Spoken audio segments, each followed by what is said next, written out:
be joining you today. We're talking about the Mountainscapes collection. This is a live Q&A. So good morning, everyone. If you have questions, I want you to pop them in the comments. I'm just going to get live here in the community group as well. Yeah, so good morning, everyone. We're here talking about the Mountainscapes collection this morning. I am super excited about all of the designs that are being made already in the group. It's super exciting. I'm just going to grab one of my designs here to show you.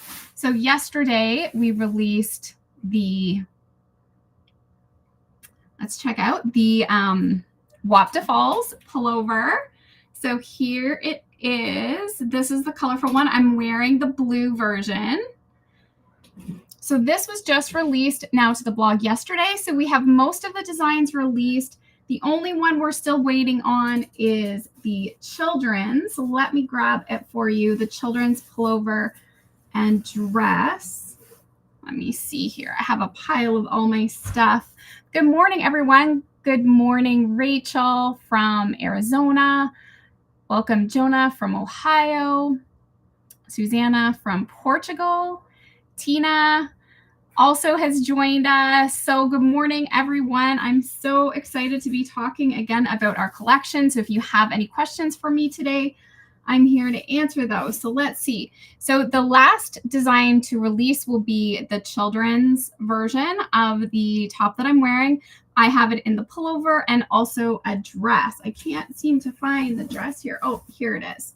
The little dress as well for children. So the children's pattern goes from your small baby size all the way up to a child size 12. So it's a huge range of sizes in this one. This is the last one that we'll release later this week, maybe Friday or Saturday, depending on when we get ready. But the rest of the patterns are now on the blog. You can view them all for free. If you've purchased the collection, you have access to everything right away with your digital download and access to all the YouTube videos. But 5 of them are up on YouTube now, so you can watch them all. So yes, if you have any questions, this was a really fun collection, all done in granny stitch, and the patterns are worked from the side across. So it's been fun. I've had lots of people asking questions about this design. So we start from the sleeve cuff and you work all the way across, and it's just 2 simple panels that you then stitch together. I've had some questions about whether you can have more back coverage, because this is the same on the back as it is the front, and you can easily just slip stitch up the back a little bit more to close up that back if you don't want the V so deep. See, I'll just show you on the front of me because you can tell, just if you slip stitch this more, you could have more coverage here at the front or at the back. So this is the Wapta Falls pullover. So maybe we'll talk a little bit about the inspiration behind this pullover. I named it for the Wapta Falls. If you've checked out the blog, if you've checked out the pictures, you can see how beautiful the Wapta Falls is in British Columbia, Canada. Absolutely stunning. And the waterfall was absolutely gorgeous with rainbow coming off of it. And we captured that in some of the pictures. And the design that I did in Autumn Mist, like the rainbow color was so similar to the rainbow at the falls. So that's why I named it this. So this is Autumn Mist Prism yarn from Mary Maxim.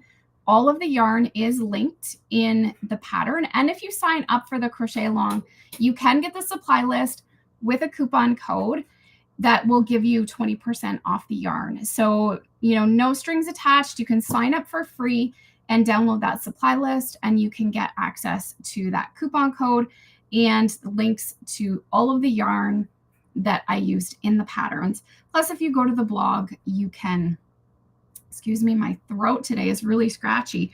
You can get access to all that information too. So you can see how simple this one is. We've just slip stitched to join here and then added the band to the bottom. Really fun, easy, beginner friendly design. It's done in granny stitch. So these patterns are really meant to kind of introduce you to garments and make it easy and fun. So yeah, someone just scan the QR code. If you scan the QR code up above me here, it will give you access to all the information. All of the patterns that are live are linked on that information page. So you can see all of the designs and have the links to the blog, the YouTube video, and also the patterns.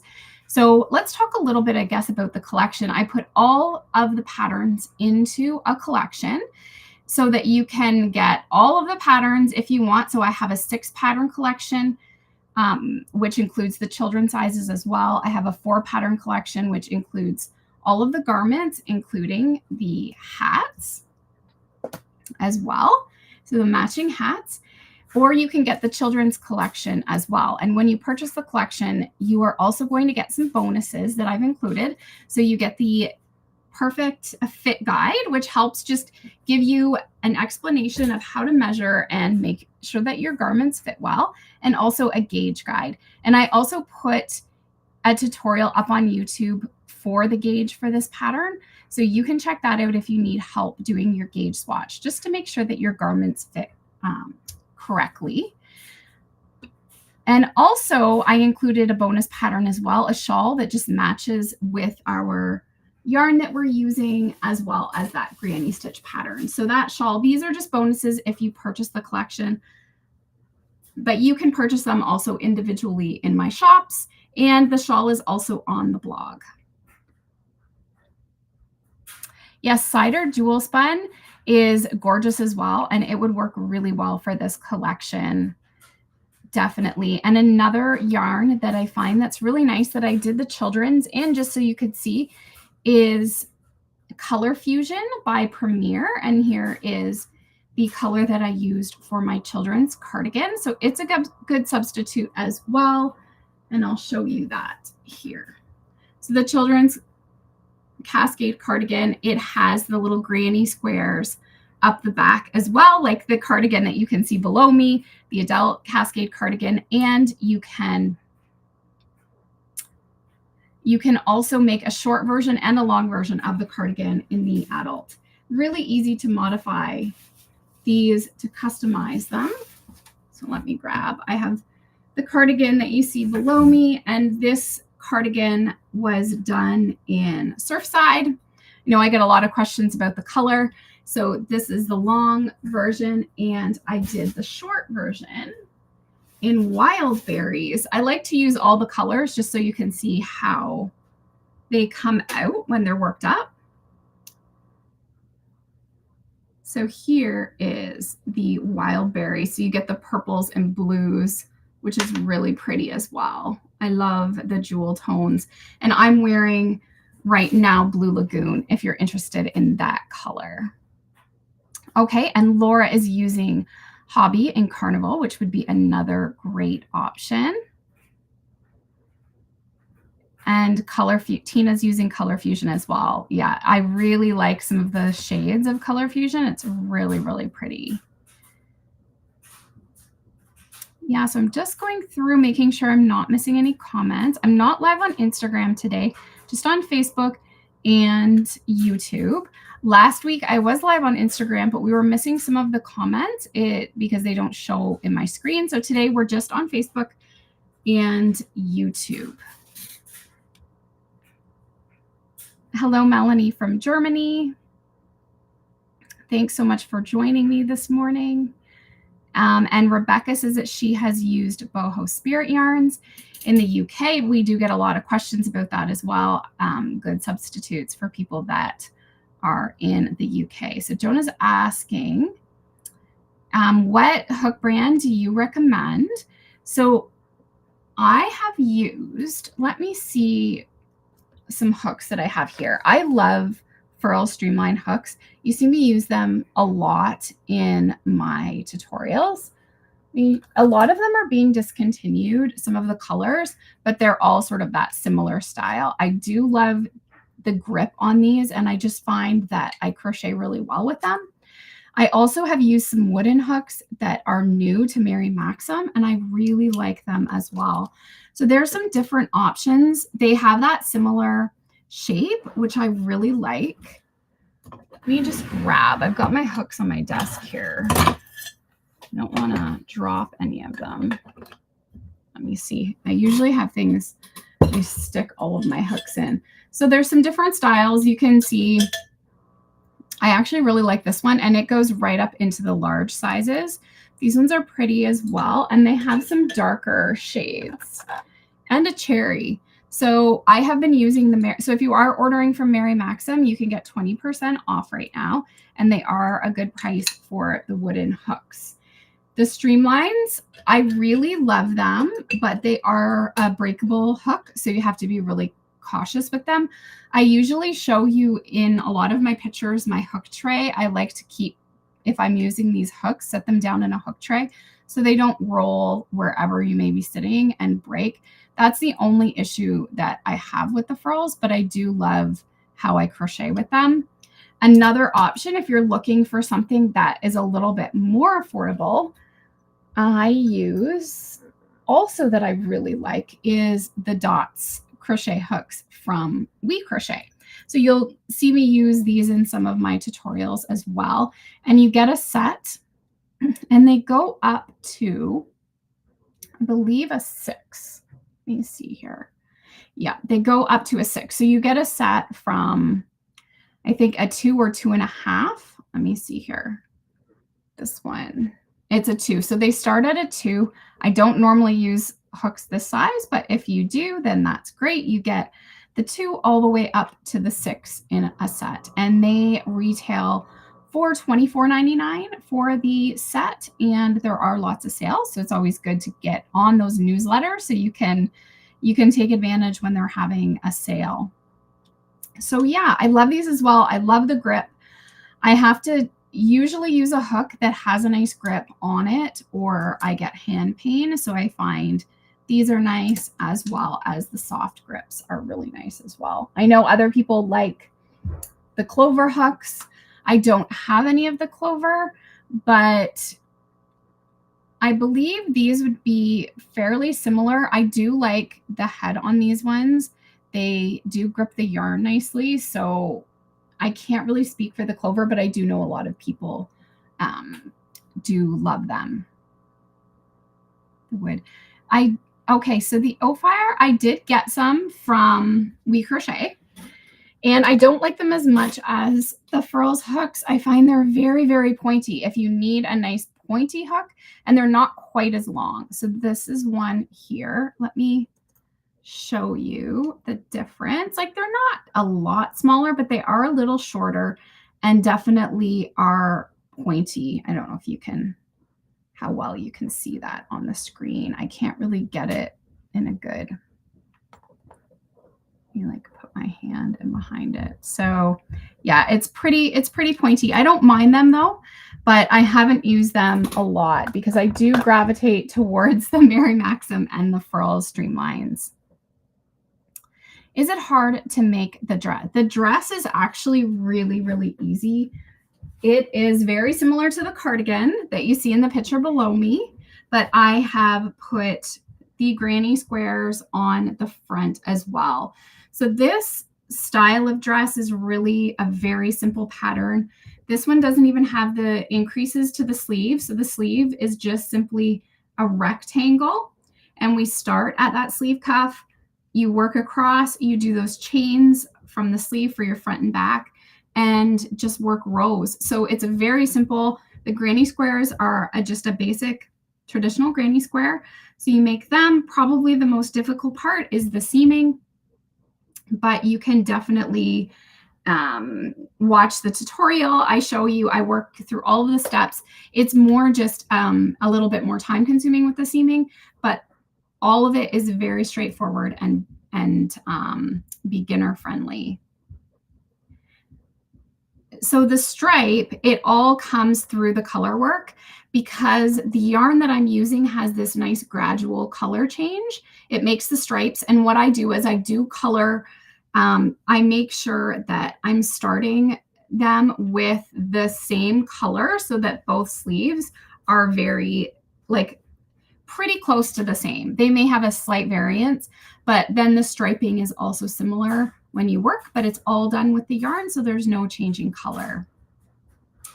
So Darlene's never made a dress. So I do have this dress. I have a couple other dresses in my shop as well, but this one's definitely very beginner friendly. Hi, Brendan. No worries that you're late. We're just chatting. And if you have any questions, just make sure to pop them in the comments so I can get them answered for you. And all of the patterns have been released to the blog except our children's pullover, which will be coming later at the end of the week. So my children's dress. And the difference that I did with the children's dress, I decided to not go with the granny squares on the children's to make it a little simpler. And I know some people had originally wanted the dress done without the granny squares, and you could easily omit them.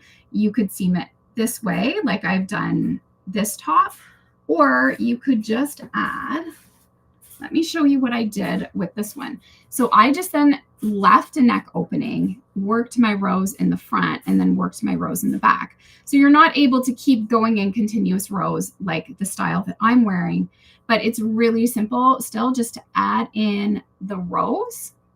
So you would just add in those additional rows. If you don't want to do granny squares on the adult version, you can easily add some rows to the front, to the back, and then you have a nice neck opening. So once this video goes live on YouTube, you can always check it out just to see how I did the children's, and you can make the children as either a little sweater or you can make it into the dress as well, just by altering the length.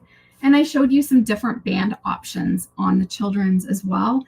So for the sweater, I went with that little ribbed cuff along the bottom, and then for the children's dress, we just went with a really nice back loop only style band, which is really cute as well. And you can go with either. So you can see here as well, I just did the rows. Instead of adding that panel of granny squares, I just added granny stitch rows to the front and back, leaving that neck. Hi, Elaine from Ontario. Just going through the comments. So when did you start crocheting and who taught you?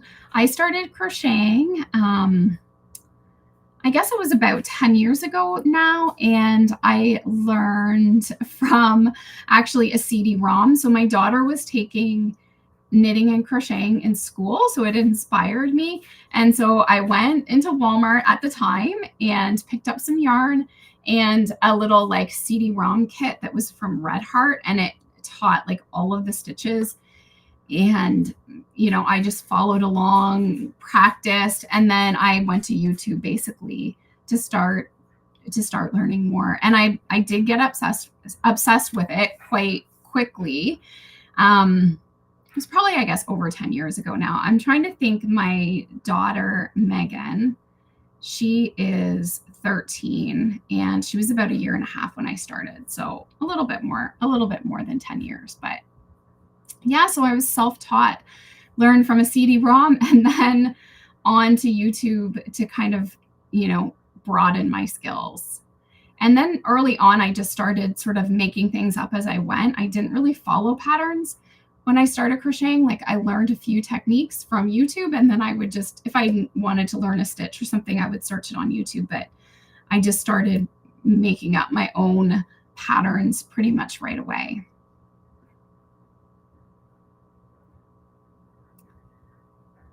So I'm just going through, making sure I don't miss any comments. Hi, Pam from Illinois. Thanks for joining us today. And Pauline says that her mom taught her as a teenager, and she's in her 60s now. Do I have a favorite stitch? That is a hard one. I really do like the half double crochet. I use it quite a bit, but I do like the simple basic stitches, I guess. I love a double crochet. I love a half double crochet. They work up so quick. But I also really love actually the extended single crochet as well. So I don't know if you've used that, Vicki, but I love it because it gives you a different texture look almost on your garments. So I will use a half double crochet if I want that kind of, it almost has that ribbed effect, like one row pops up, one row pops down. Or when you use extended single crochet, you get a little bit more of a flat texture. It just looks a little bit different. And I love using it. And you can sub half double crochet and extended single crochet. They're about the same height. So I love to kind of use that sometimes with cables instead of a half double crochet. I'll maybe use extended single crochet to give it a little bit different look. So yeah, I really like those stitches. I do use them quite frequently. I mean, lately I've really loved granny stitch, so I have been using it a lot. And I do love that it's beginner friendly. I do have a lot of beginners that follow me and that are new to making, like crocheting, or new to making garments. So I like to try to keep the stitches fairly simple. I do some more intermediate as well, but I do like to keep things easy to learn and easy to teach. What yarn is best for infants that aren't itchy? There's lots of, I mean, if you look for a specific baby yarn, sometimes that is the best. I really do like, if you are making any of the baby patterns, the Color Fusion by Premier is very, very soft. If you're looking for this gradient type yarn, it's a really good choice. What else do I like for babies? I don't know. I usually will use an acrylic. You can wash it a lot. You don't have to worry about that. It can get thrown in the wash. And so most just acrylic yarns I will gravitate to for a baby. Now, I just happen to have this Bernat bundle up on my desk, and it's really soft. I did a sweater several years back now, and it was in a Mary Maxim yarn called Oh So Soft. And it is 100% polyester. It's absolutely amazing. So Yarnspirations has come out with this Bernat bundle up, and it's identical softness to that yarn that I used. So I've had it thinking I want to remake almost that pattern in this yarn. So it is great for babies. And another yarn you might be familiar with is Lion Brand, feels like butter, or butter. I don't know how they say it, but it is the same 100% polyester, and it's so soft. It's so soft. So this is great for baby blankets, but I would even do sweaters in this as well. It's funny how I have quite the collection on my desk that you can't see. It's very funny. Jonah saying, I learned single crochet from a neighbor. I can actually show these comments. Let me show this. When I was 12 and taught myself to read patterns, was so happy to make anything but blankets or scarves. That's fun. That's amazing that when you were 12. Wow, that's awesome. I wish I had learned when I was younger, to be honest. I did a little bit of knitting when I was young, but I didn't learn to crochet until I was in my 30s. So let's see.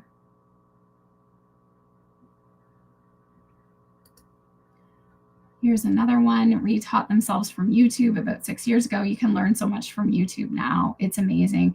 I'm very visual, so I do like to see how a stitch is done or watch. And that's where I really had a passion from the beginning to do YouTube tutorials and to teach people, because I was getting, once I started crocheting, I had so many people asking me to teach them.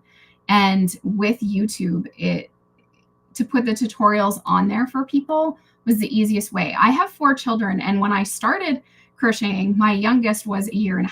So I was very busy. So to teach others, it was a difficult thing to try to pull into my schedule. But I thought, I can just do YouTube tutorials and show people kind of what I'm learning. And my journey has been, I have learned so much over the last, I think, 10 years. And my skill, and I keep learning. I think that's what's amazing about this, is that we can keep learning new things all the time. And I never want to stop learning new techniques, learning new stitches. And when I do learn something and I enjoy it, then I love to share and teach others what I've learned. Yeah. And someone says that they would need to be able to, it would be so hard to do it without. And that's where I like doing the tutorials, to show you each of the steps, so that if you follow along with the pattern, and I think that's where it's helpful for people who struggle with reading a pattern. If you can go through the pattern and watch my video at the same time, it can kind of teach you like, okay, well, this is what this means in the pattern. Always look at the abbreviations, see what, the single crochet is SC, like make sure you're familiar with all of those, or you can refer as you're going through, get familiar with how a pattern is written. And it's really not as hard as you might think, especially if you can follow along with a tutorial. Before long, you'll probably be whipping through the patterns and not even needing the tutorial, unless there's something tricky like that you haven't done before. Oh, I guess Laura says that Bernat Bundle Up has been discontinued as well. Everyone keeps discontinuing. So see, I may never remake this sweater in something, or unless Lion Brand is going to keep theirs. But I am sad when a yarn that I love that's super soft like this does get discontinued. I was really sad actually when Mary Maxim discontinued the Oh So Soft, because I loved it. Generally, this question is about amigurumi. I don't do a lot of amigurumi. You can go through, I do some home decor, but I usually keep it fairly simple, like to pumpkins. I did a bunny back at Easter, carrots. I do some small home decor, but I don't get into, some of the amigurumi designers are so talented with their intricate, detail. I'm not drawn to that type of crochet as much. I'm far more drawn to garments and accessories. And I just love blankets and home decor. So those are the things that sort of drive me to design. So I tend to stick more into that part of design rather than the amigurumi. But you will see pumpkins and you will see home decor from me. The Granny Pop cardigan, and that cardigan has been so popular. That one's a top-down seamless design. So I have these granny stitch patterns sort of constructed different ways. So if you love top-down seamless, my Granny Pop collection, it's for you. It shows you how to make all these similar type garments, but working from the top down without seams. This one's a little bit different, a little bit maybe more easy to customize. It gives you vertical striping instead of your stripes going horizontally.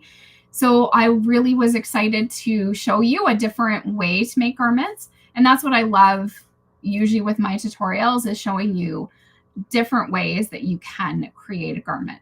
The only thing I didn't like about this collection is that I did have to seam in it, but it really wasn't that bad. And it's always good to perfect those skills a little bit when you haven't been doing it for a while. So using the mattress stitch, for instance, on the sides, I don't know if you can see well here on this one, but using that mattress stitch, it gives you that beautiful invisible seaming, so you're not seeing the yarn that you're working with.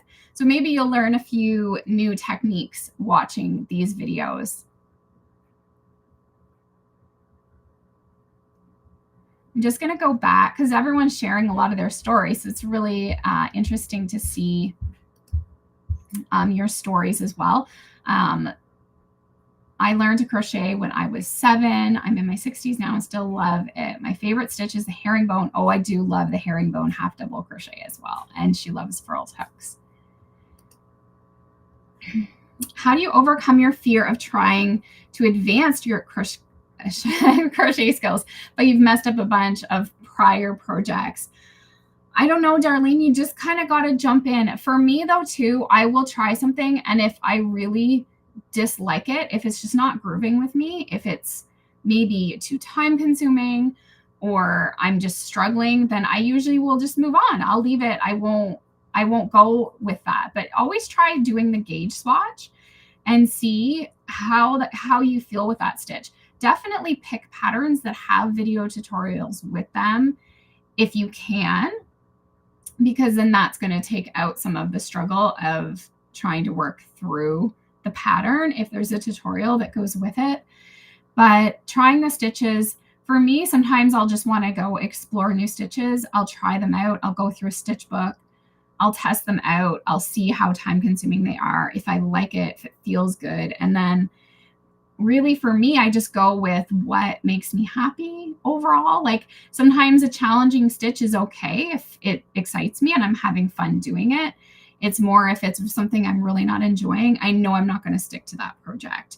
So, and also having something that you're really inspired to make, if it's more advanced, more difficult, but it super inspires you, it's going to give you that ambition to kind of keep going, persevering with the project.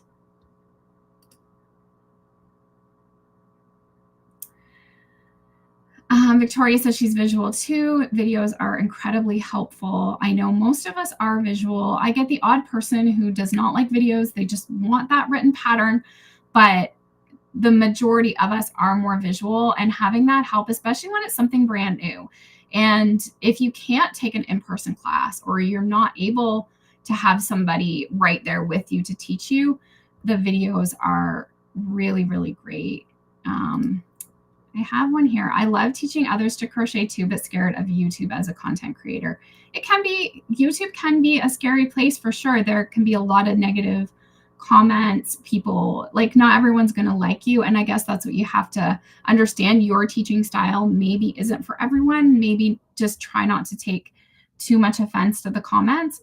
I get tons of wonderful, amazing comments from people. And then you get mean ones too. And it's not just me, it's every designer. When I talk to other designers, they have it happens to everybody. So it's understanding that people will be critical. It doesn't matter who you are and how talented you are or what a great teacher you are. You're always going to get some negative feedback, and you just have to try to not let it bother you and to keep moving forward, because most of the content creators out there are dealing with the same thing. We get positive feedback and we get negative feedback. And sometimes we can take that negative feedback and we can improve. And sometimes it's, maybe we're just not the teacher for some people. And there's so many teachers out there that I'm sure everyone can find someone that they connect with and that they can learn from.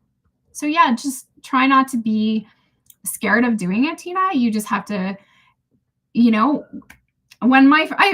have to say this, when I first started doing my videos, they weren't the best. So of course I was going to get critical comments because I was learning myself on how to do videos and how to get a setup.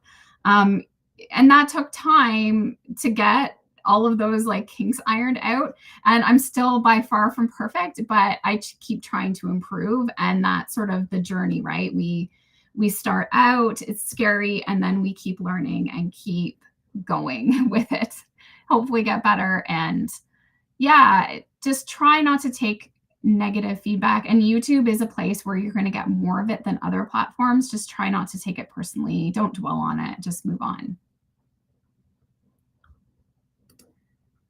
I'm going through so many great comments today. I learned myself to crochet with YouTube during the COVID lockdown and started with a couple of huge corner-to-corner blankets. Since I found you on YouTube, I actually had the courage to attempt garments. I stopped counting on how many Granny Pop sweaters I've made for my grandkids. Probably 40. Wow, 40 plus. Amazing. And loving your tutorials. Thanks so much. You are a true blessing. Thank you so much. And see, this is where we can take that one negative comment somebody said to us and dwell on it and get upset about it. And then you get another beautiful comment like that somebody learned how to make a garment. And when you can make something that fits nice and you can pass that on and your kids love it or your grandkids love it, it's an amazing feeling. It just gives us more purpose, I feel, that we can share this. And even for myself, to show you that it's so fun in a world of so much fast fashion. And so many things are disposable. If we can create something beautiful for ourselves, if we can customize it for our body, we can feel good. And then when you're out and people are like, oh, where did you get that? And you can say, I made it. It feels so good, right? And I do get that a lot when I wear my cardigans out. People are always asking, oh, where did you get? They'll come right up to you. Oh, I love that, because it's unique. It's something different. And people can usually see the quality too, that you're wearing something that is better quality than something that you're maybe going to find in fast fashion, unless you're shopping in really like nice boutique stores. You can make something that looks so much better, especially when you learn to fit your body properly and get your sizing correct. So that's why I developed those guides for you, the perfect fit guide and the gauge guide, to kind of help you understand a little bit more about gauge, a little bit more about measuring your body, getting the right fit, knowing that you're going to probably need to customize if your body is shaped in a different way. Like if you have bigger arms, smaller chest, or bigger chest, smaller arms. There's so many different things to take into consideration when making a garment. And I try to give you little tips and tricks on how you can do that.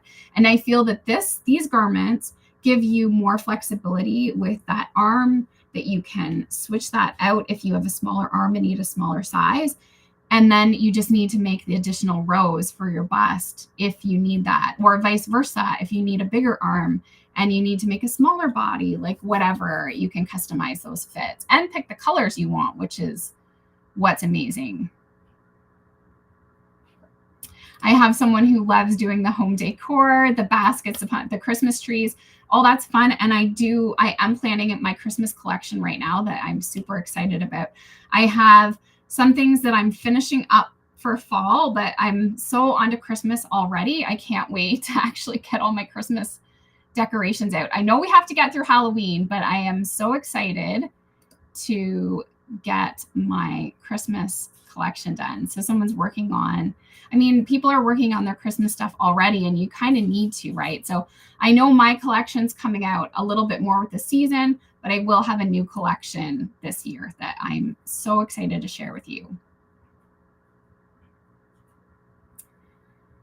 Just going to keep going through comments. Make sure you pop in any questions that you have for me.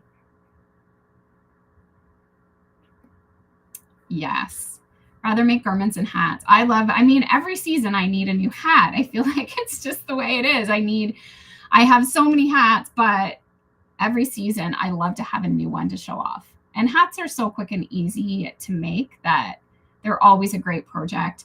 And I have the pom-poms all pulled off because I have a new hat coming out with another collection. So I've been popping all my pom-poms off the top of my hats to show them on other hats. But I did the granny stitch because I had so many people ask for it initially with the Granny Pop collection. So I made sure to add a granny stitch hat in, and it will go with all of my granny stitch patterns.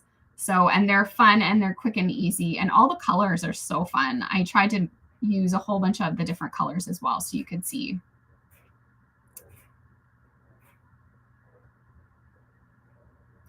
I'm just reading through the comments here. So Beachcomber, currently in Spain, crocheting chunky granny stitch cardigan. I love that one. If you're looking for a really quick granny stitch, the chunky granny stitch cardigan is a really fast one. That one I could make probably in a couple nights, I would think. If I was making the short one, I could probably make it in a night, because someone's asking here as well, like, how long does it take? What I love about the granny stitch ones is that they are so fast, and the chunky granny stitch cardigan, like I say, is like really, really fast. This one, I would say I probably could make it in less than a week. It depends on how much time that I get, like, to actually sit down and crochet. So, I would probably crochet for several hours in an evening. I would definitely get through the sleeve, maybe onto the body section. So this one is fast. The ribbing itself, I always like time things out in my head. So the ribbing around the bottom, like that might take an evening. So I would say probably 4 or 5 days I could make this one. If I was working on, let's say, the long cardigan, that I'm going to give myself more like a week and a half, even 2 weeks. The ribbing on this one would have taken a little bit of time. So the ribbing would take me probably a couple nights. So I kind of, the ribbing obviously adds a little bit of time. The granny stitch patterns themselves work up really, really fast. So I usually don't spend any more than 1 to 2 weeks on a garment, but I do crochet quite a bit in the evenings. But that's, for me, that's my downtime. So after like a busy day, I can't wait to, finish dinner and start crocheting. So I'll spend quite a bit of time in the evenings, unless we have things going on, crocheting. So it will take me, and I do have Emma. Emma's behind the scenes, so she's here just in case she needs to pop anything in the comments. She helps me as well, and she has really got into more garments. So if she's helping me, we can maybe speed things up a little bit, or it gives me an opportunity to work on something else. And she loves mosaic, so she does a lot of the mosaic patterns for me. And hint, hint, there's a fall mosaic collection coming out that I'm doing with Hannah and Brianna, which most of you are familiar with, Han Jan Crochet and Brianna K Designs. So we have a collection coming up soon. We will be announcing it, and it's featuring mosaic. So you're gonna love that. Fingering and sport weight top patterns. So Brenda, the main collection I have in those was the one that I just did not that long ago, the V-stitch. I do have, let me think, my Rocky Mountain color block pullover is in fingering weight. Also, the waffle stitch is in fingering weight.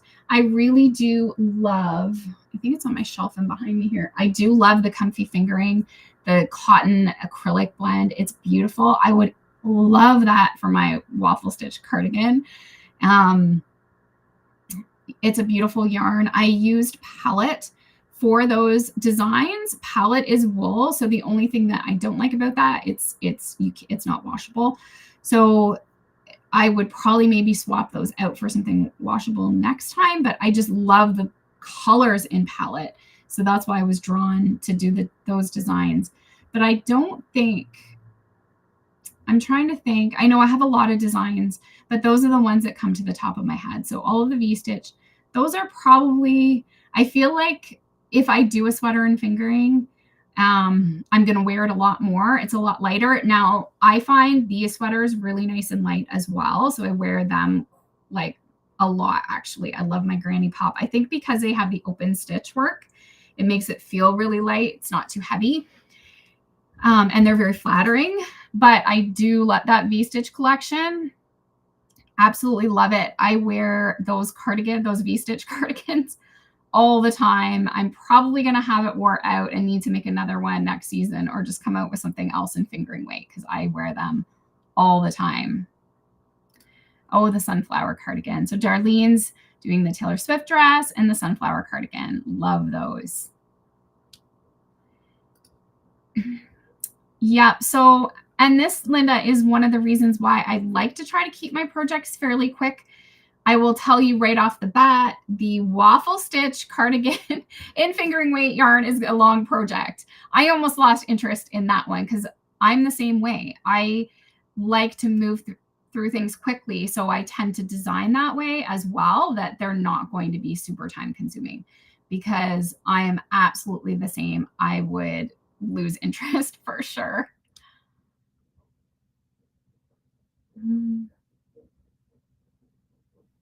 The granny cardigan. I'm not sure on that one. I'm just going through, making sure I don't miss any of your questions.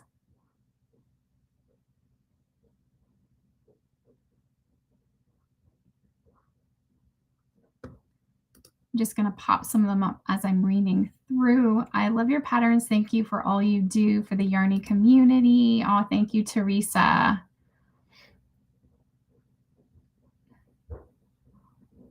Oh, here we go. Here we go.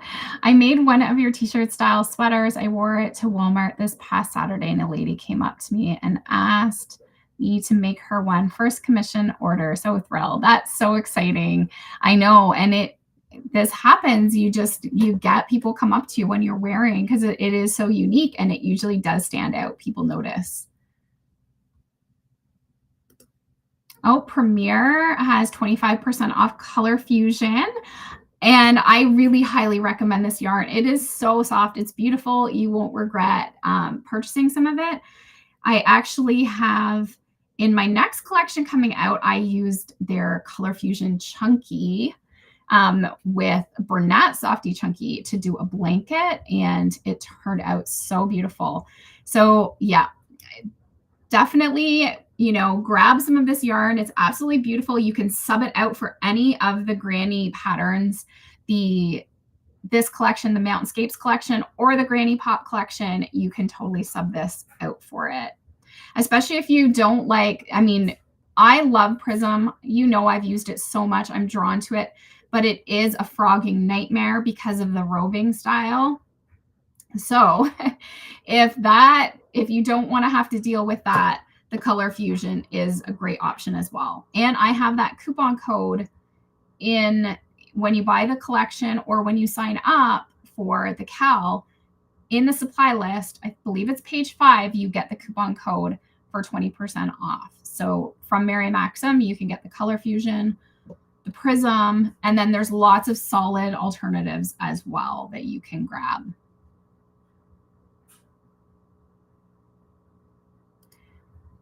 I like this comment here too. Currently working on the Granny Pop for someone who's pretty rubbish at sewing or attaching. It's great that these patterns, yes, the Granny Pop are all seamless top down. So if that is what you want, I have that collection available as well. If you go into my Etsy shop, you can see, if you go to there's a category for ebooks, and you can check out all the collections there if you would prefer something like that.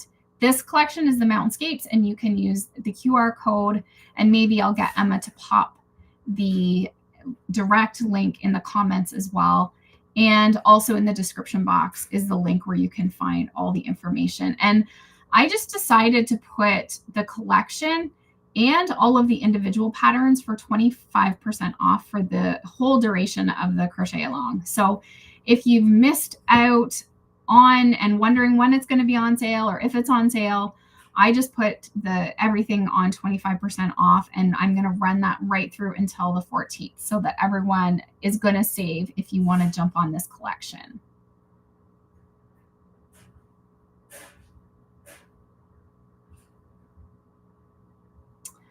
Okay, so I have a question here. Is it possible to make a granny pumpkin in a flat piece and folding it in half, similar to the other simple pumpkin instead of a round format? Absolutely. So what I would tell you to do that is go watch the gauge swatch video, because it's doing your flat piece. So just follow those instructions for the gauge swatch. You're obviously going to want to make it a little bit bigger, maybe a 3-to-1 ratio. So like, for example, if it was like 10, it's probably not going to be this big, but let's say it was 10 inches tall, then you would want it like 30 inches wide type thing. So, but you could always play around with that too. So definitely you could make your pumpkin flat. I would just go use the gauge instructions, and it will give you that flat piece.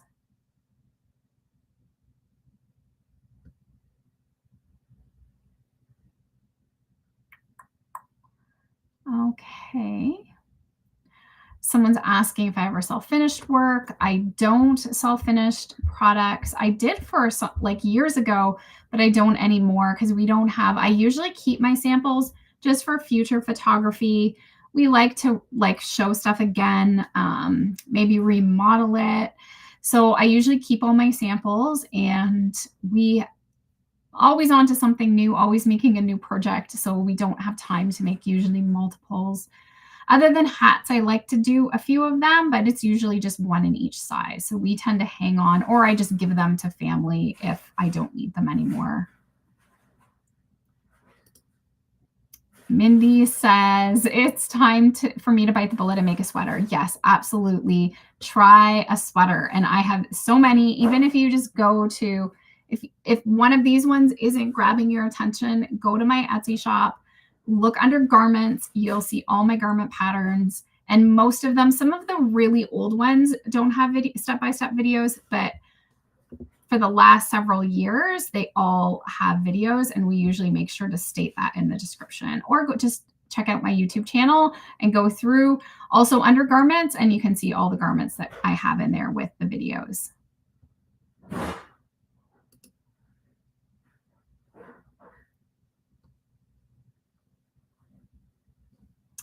And I'm just going to check this comment out too. I'm wanting to make my 3-year-old granddaughter something. My problem is that they are so much work just for her to wear a few times and outgrow. What are your thoughts? Maybe go up, make it a little bit bigger so that they can just fold the cuffs and then she can grow into it. I usually tend to make the patterns a little bit oversized so that some of them, anyways, the ones in this collection definitely are a bit oversized so that they can wear them a little bit longer. And I find the children's one, especially these patterns, they work up really, really fast. So I wouldn't, and the granny pop ones as well, Laura, they work up really quick as well. So it's not a lot of yarn, maybe a couple balls, and they work up really quick. I would just make them a little bit on the bigger side, and then she can get a little bit more use out of them. So this sweater that I made for Rose, it's actually the 6 to 12 month size, but I was making her 6 to 12 month sizes when she was younger, which they still kind of fit her because they were big then. And then even this one, it's a little on the oversized because you want it kind of fitting them like a range. So this will still fit Rose probably for a while because it is a little bit still loose on her. So I'm not concerned about that anyways. I'll make stuff for her any day. It's so fun. And I thought actually the dress was going to be a little bit small on her, but it ended up fitting her really cute. We did get some cute photos of her, but my goodness, trying to get photos of toddlers it's a struggle. It's a struggle for sure. She was not having it some of the time, but yeah, we did our best to try. The hat it's actually a miracle that Emma got her modeling the hat. They weren't the best photos, but we actually got her to keep it on. I tried to get some more photos of her with the hat on. Absolutely not. She will not keep it on her head, but maybe when it gets a little colder, she'll wear a hat. We'll see. We'll see. How do you make the gauge swatch? So if you go to my YouTube channel, Darlene, and you check out my most recent videos, you're going to find the gauge swatch video. And that is going to teach you for this particular pattern. Usually when you're making a gauge swatch, some of the patterns will tell you like exactly how to do it, or you take your stitch pattern. If let's say it's just double crochet, you would just do a square. You would work up your double crochet. Usually you want to make it, if you're measuring 4 inches, you want to make it bigger. So you want to go for like 6 inches. So chain out and get like about a 6-inch piece and then continue in your rows. And then you're going to measure sort of in between. But if you go to that video, I'll walk through it for the granny stitch and I had one for the granny pop as well. It was a little bit looser. So I did a new video for this one because the stitch is a bit tighter. So I did another video just kind of showing how you measure, how you do up the swatch. And it's more complicated sometimes for more complicated stitches. But depending on the pattern, sometimes even with hats, I'll say just make the smallest hat, because if you're working in the round, sometimes it's good to keep working in the round. So I'll say make the smallest hat and just kind of check your gauge once you've done a little bit, just to see if you're on track before making the entire project. And yes, I have a website. So it's mjsoffthehookdesigns.com is my website. And you can go check it out because I have tons of these patterns are free. You do need to sign up with Grow in order to view them. So some people will think it's an advertisement, but it's actually not. So the pattern is locked content. So for my subscribers, they get access to all of the patterns. So once you sign up once, you just sign in and you can view most of my patterns are on there on my blog for free.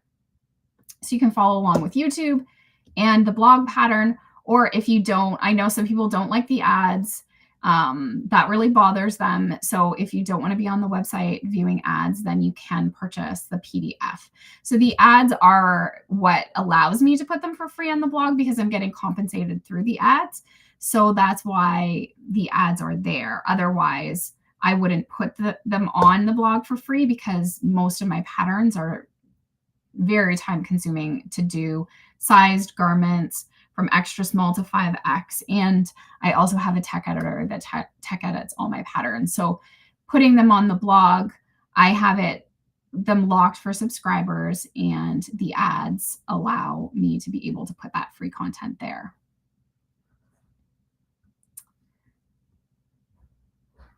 Let me see.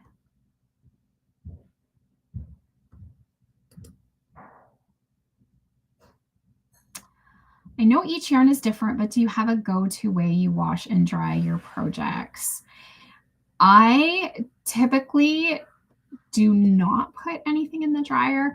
I do have to say I have a kind of fluffed my, depending on the yarn, because you have to make sure you read your yarn labels.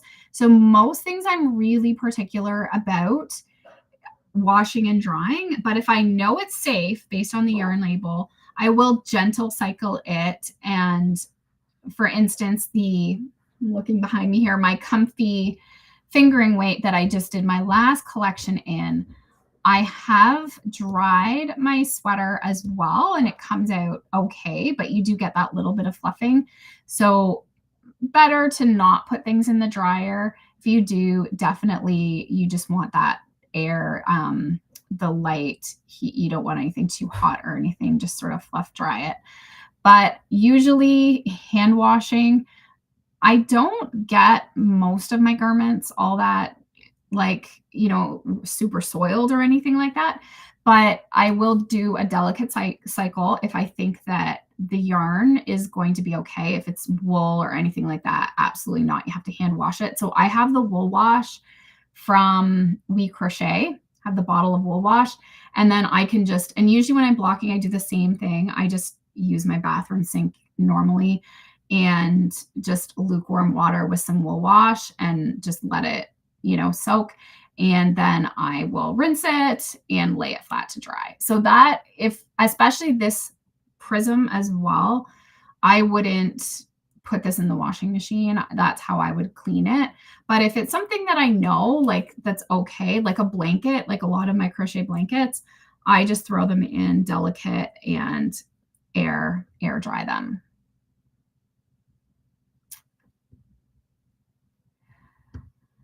I do have some men's wear, but I don't have anything with that style with pockets in the front. So my Winter Wonder pullover, a lot of my patterns are unisex that you could make work for men. But my Winter Wonder pullover is really popular. It is unisex. Also, I have a cabled pullover, and I have a cardigan. I do want to come out with some more men's designs. I need to get on that. We were starting to work on another pullover that we have to get back to. I wasn't planning pockets on it, but I'll keep that in mind for something in the future because I definitely do want to add in more menswear. Oversize. So all of the patterns go up to 5X. And also make sure to join our community group as well, because if you're not in the community group and you have Facebook, I highly suggest joining it because we do have a lot of support in there and a lot of people are making these projects. We have, I believe, over 36,000 members now, but we have a lot of active members that are making the projects and posting and asking their questions. So if you need to make modifications, like if you have a certain body type and you're not sure the pattern is going to work for you, pop your questions in the community group because myself, my daughter Emma, Lori, our admin, everybody's in there trying to help. Plus community members are helping as well. So they're in there to help, you modify if you need to modify. I am trying to add more and more modifications in the patterns, but if I haven't discussed them in the pattern, the community group is there to help out.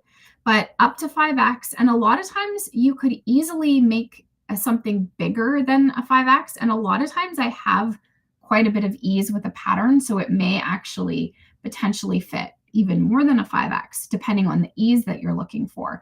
Sometimes we like to do less ease on a plus size pattern because plus size you may not want. It is oversized. You might want it more fitted than you know, sometimes you'll see the really tiny girls wearing really big oversized stuff and it looks cute on them, but on a plus size woman, it may not be as flattering to do something so oversized. So usually there's quite a range in my patterns, and sometimes we can even help you figure out even how to make a pattern bigger if you needed to. But I think that's all the questions for today. I'm sorry if I missed anything. I try my best to get through them all, but we've almost been here for an hour now, so we have to get moving on with my day. But I will probably be going live again next week if there are still questions. I hope everyone has been enjoying the crochet along. It has been fun to put out this collection. I hope you've enjoyed all my little sneak peeks of the mountains and the fun that I had naming these designs with some of the locations, the Takaka toque, the Wapta Falls pullover, the Cascade cardigan. So we had some fun with the names on these patterns, and I hope you've enjoyed them. So thanks so much, everyone, for joining.